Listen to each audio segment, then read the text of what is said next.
So again, it's called chunking. And we're going to use this passage. It's not the most interesting, but it's from last year's actual EOC. Okay, so it's very similar to what you might see on this year's. Okay, so for this, what you're going to do is you are actually going to go to the questions first, but you're actually going to do something called label the questions. Okay, I don't know if you've ever done this before, but this is what I do even still on tests that I have to take. So this is not me just reading the questions before. This is me looking for something specific and labeling them. And it's either going to be a location question or an end question. What would a location question have in it? A paragraph. So I'm going to look at this right here, okay, and I see automatically that it has a paragraph number in it. So I'm going to highlight that paragraph number, write the word location, and then I'm going to go find that paragraph, and I'm going to put, so it's paragraph 2. This requires a little bit of back and forth. I'm going to find paragraph 2, draw a line underneath it, and put the question number out next to it, and that's number 19. Question number 19. So what I'm doing is I'm setting up my test in chunks, okay, in chunks of reading, okay. Now I'm going to go to the next question, blah, blah, blah. Do you see paragraph numbers? 1 and 2, okay. So this is also a location question, number 20, and I already have a line under 1 and 2. So I'm going to put number 20 here also.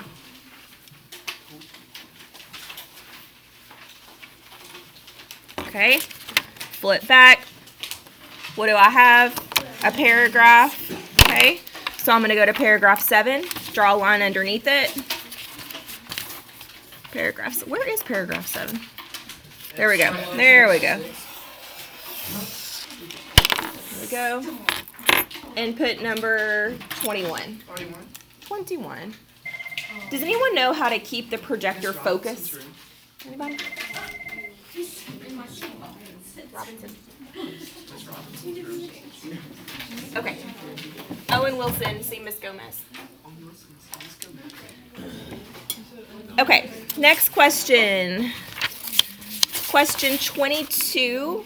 Is there a location? Nope. No. So this one you're going to write end. You cannot answer this question until the very end of your reading. Paragraph 2. Okay. Number 23 again has paragraph 2.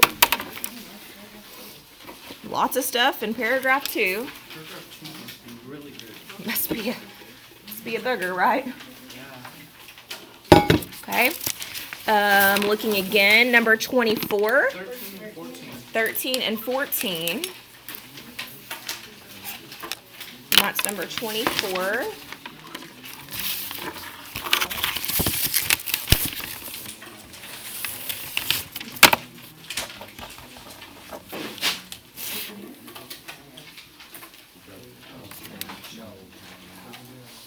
Okay.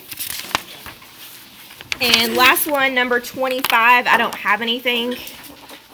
So that is an end question.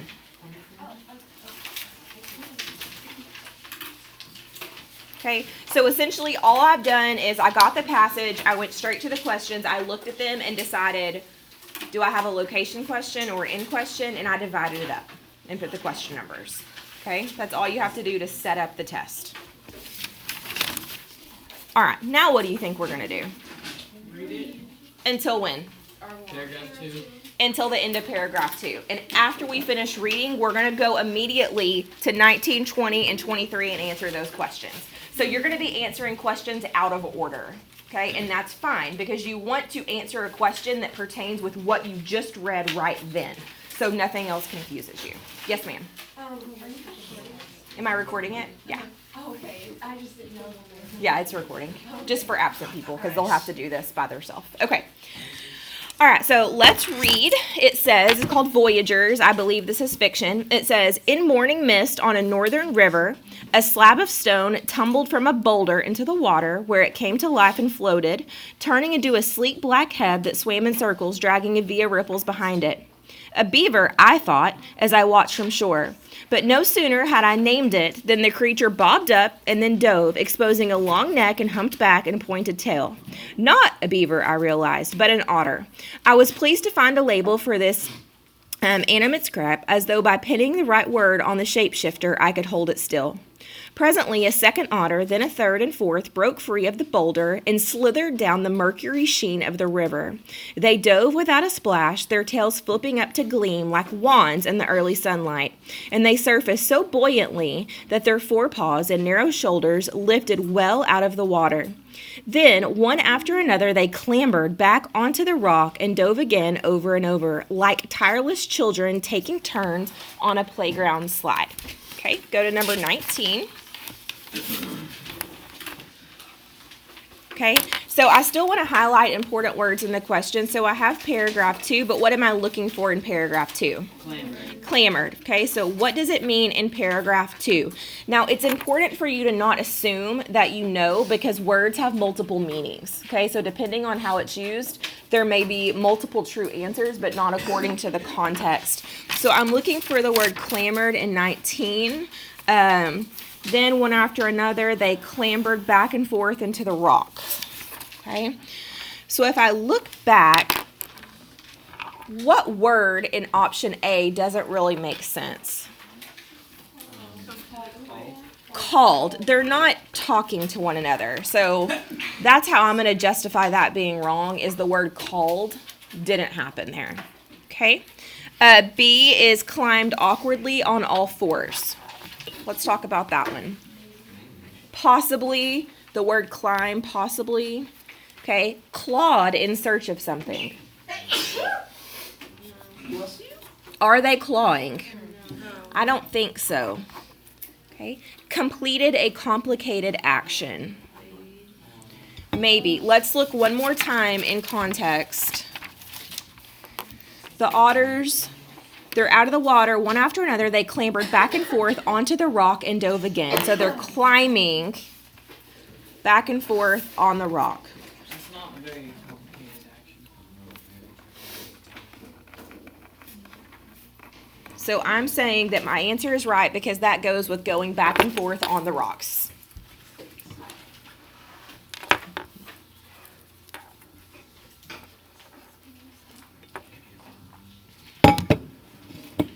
Okay.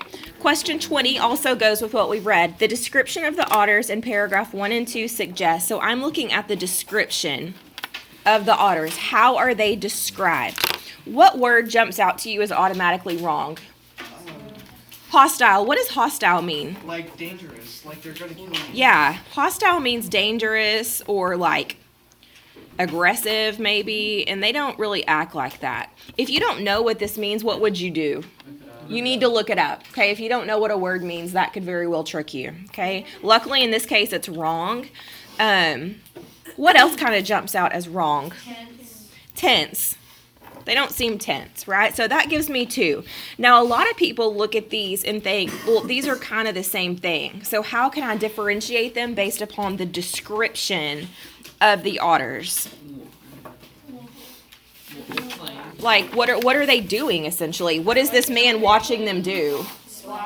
Splashing, jumping, like children taking turns on a playground, right? So that seems what? Playful. Good. So I'm going to say jumping, splashing, like kids. Okay, so there's me saying why I picked that answer. I'm justifying it correctly. Okay, and then what other question do I have? 23. Just going to flip there. In paragraph 2, the author uses the figurative language, their tails flipping up to gleam like wands in the early sunlight. To illustrate what? Well,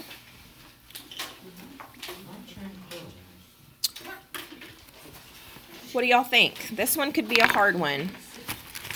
Read through those and see what you can eliminate.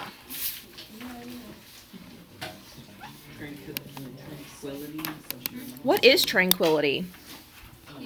At peace. Tranquil is peace. Let's put a little note down here. Peaceful. What's mystical? When you think of like mystical, what do you think of? Make little fairies. I'm going to say magical.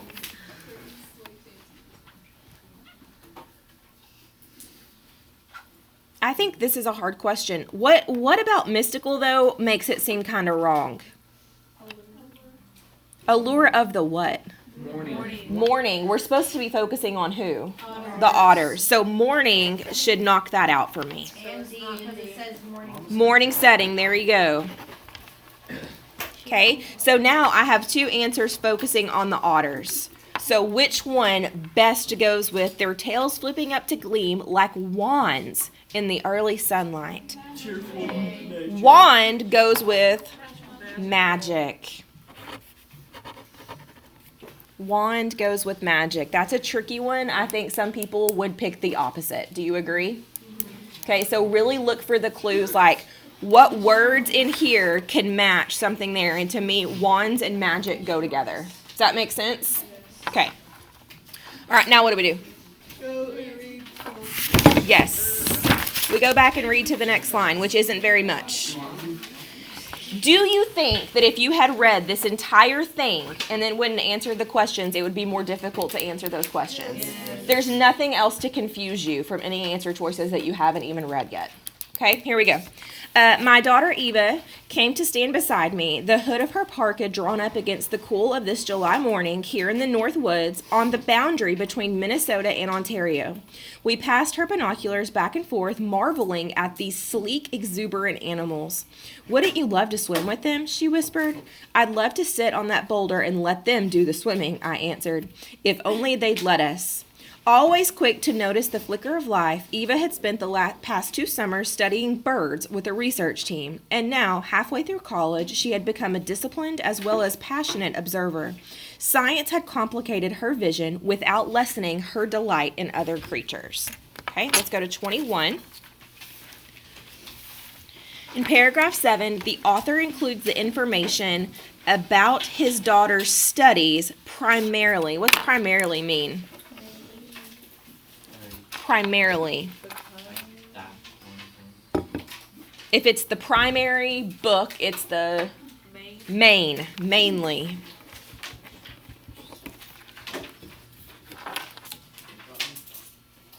So what was his purpose in talking about what his daughter studied? Okay. Provide background information about their trips to the North Woods. Talk to me about that. There was no background information about North Woods. Wrong. When I circle out these words, that's me justifying why it's incorrect. Does that make sense? So I don't even have to technically write anything. Okay, B, explain the details of her scientific research studies of wild animals.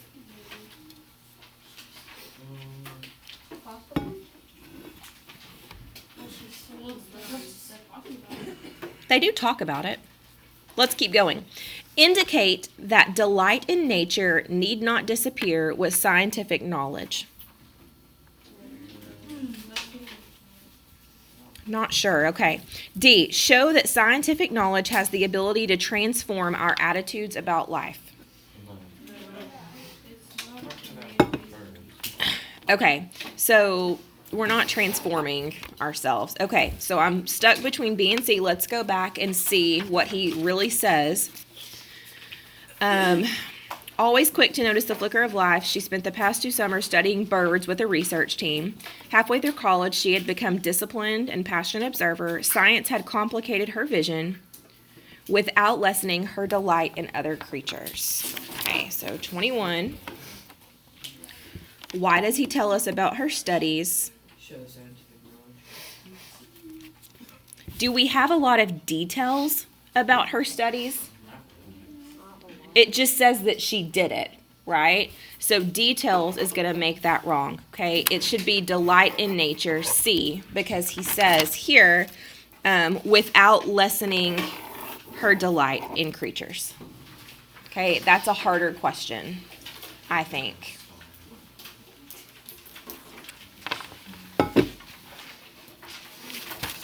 Okay, now I have a little bit more to read. What do you suppose they're doing, I asked. The technical term for it, she said, is goofing around. I suppose you've got some data to back that up. I'll show you the graphs when we get home. Drawn by our whispers and watchfulness, the others from our camp soon joined us on the granite bluff, some wearing mugs of coffee, some with plates of steaming blueberry pancakes. We had been canoeing in the Boundary Waters wilderness for several days, long enough for the men's faces to stubble with beards, for the women's faces to burnish from wind and sun. When all 10 of us were gathered there beside the river, intently watching, suddenly the otters quit diving, swiveled around their snouts in our direction, then ducked into hiding beneath some lily pads. After a couple of minutes, as though having mulled over what to do about this intrusion, they sallied out again and resumed their romping, chasing one another, bobbing and plunging, but further and further away until they disappeared around the next bend. If our scent or voices had not spooked them, then our upright silhouettes breaking the glacier-smooth outline of the shore must have signaled danger to the otters. There was no way of knowing what else, if anything, we meant to them. What did the otters mean to us? What held us there while our pancakes cooled, while acres of mist rose the current past our feet, while the sun rose above a jagged fringe of trees and poured creamy light into the river? What did we want from these elegant swimmers? Or, to put the question in the only form I can hope to answer, what did I want? Not their hides as the native people of this territory, the Ojibwa, or the old French voyageurs might have wanted, not their souls or meat. I did not even want their photograph, although I found them surpassingly beautiful. I wanted their company. I desired their instruction, as if by watching them I might learn to belong somewhere as they so thoroughly belonged here. I yearned to slip out of my skin and into theirs, to feel the world for a spell through their senses, to think otter thoughts, and then to slide back into myself a bit wiser for the journey. Okay, 24. Okay, why does the author ask several questions in paragraph 13 and 14? Paragraph 13 and 14. Okay, so 13 and 14 are these two right here. Let's see.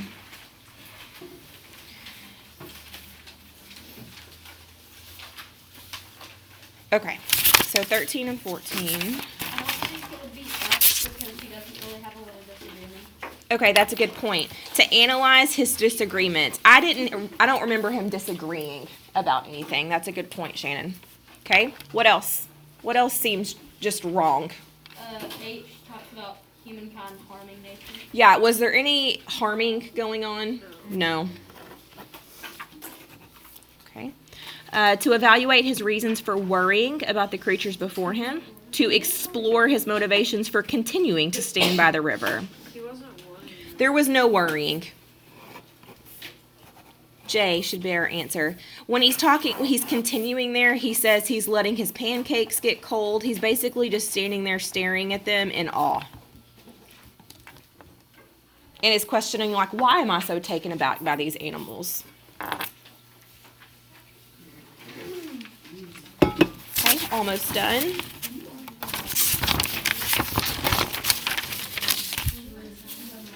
Okay, last paragraph. In tales of shamans the world over, men and women make just such leaps into hawks or snakes or bears and then back into the human shape. Their vision enlarged, their sympathy deepened. I am a poor sort of shaman. My shape never changes except year by year to wrinkle and sag. I did not become an otter even for an instant, but the yearning to leap across the distance, the reaching out in imagination to a fellow creature seems to me a worthy impulse, perhaps the most encouraging and distinctive one we have. It is the same impulse that moves us to reach out to one another across differences of race or gender, age or class. What I desired from the otters was also what I wanted from my daughter and from the friends with whom we were canoeing. And it was a blessing, what I have always desired from neighbors and strangers. I wanted their blessing. I wanted to dwell alongside with them with understanding and grace. I wanted them to go about their lives in my presence as though I were kin to them, no matter how much I might differ from them outwardly. Okay, let's go back. We've got all of those done. We have number 22 as an end question.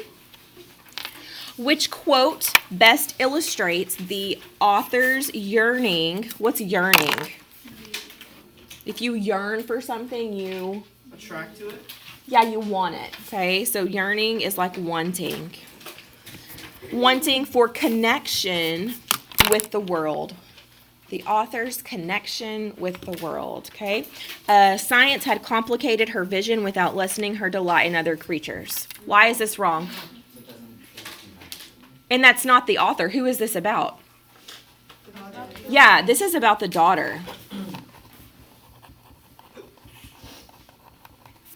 That's about the daughter. Okay, G. We had been canoeing in the Boundary Waters wilderness for several days, long enough for the men's faces to stubble with beards, for the women's faces to burn us from wind and sun. That doesn't really talk about the otters a lot. Okay, I don't really see any connection there either. H, I am a poor sort of human. My shape never changes except year by year to wrinkle and sag. Connection to the world. Connection, yeah, this is just about him. It's about him.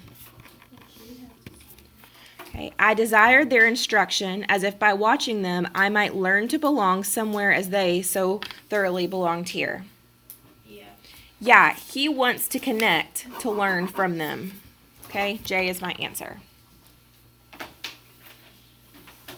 Okay, we've got one more, number 25. Which quote best supports the theme of the interrelatedness? What's interrelatedness mean? How they're what? Related. Or like...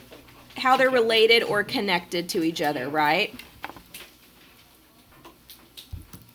Which quote best supports the theme of the connectedness of living creatures? Okay.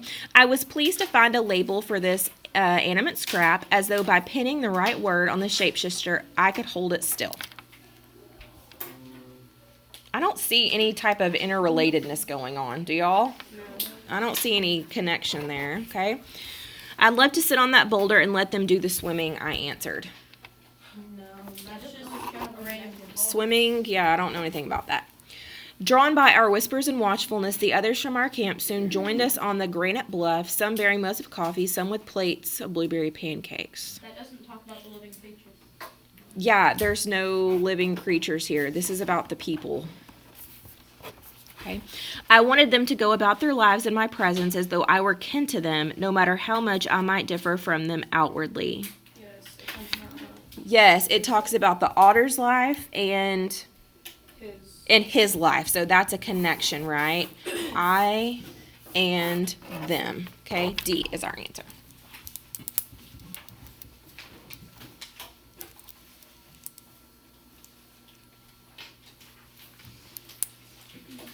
Could this be helpful to you? It takes a few seconds to get it all set up, but it won't overwhelm you with reading all of it at once and then trying to go back and remember. Okay? All right, so what you're going to do on Monday, I'm not going to be here. I'm going to be in New Orleans. Everyone be very jealous of me. It's going to be a lot of fun. Miss Riggins will be in here. She's the one who was Miss Ross's sub for a long time. You're going to have two passages. They're more interesting than this one. And you're going to do this whole thing that we just did together, okay? Labeling the questions, highlighting important words, justifying your answers, okay? Things like that, exactly like this. So keep this to help you remember for Monday. And then that will be your last grade of the 6 weeks. Okay, so keep this as an example of how to set it up for Monday, and then you can use it to help you remember, but you're going to have to do it by yourself on Monday, last grade of the 6 weeks. Okie dokie? That is it. You have 20 minutes of free time.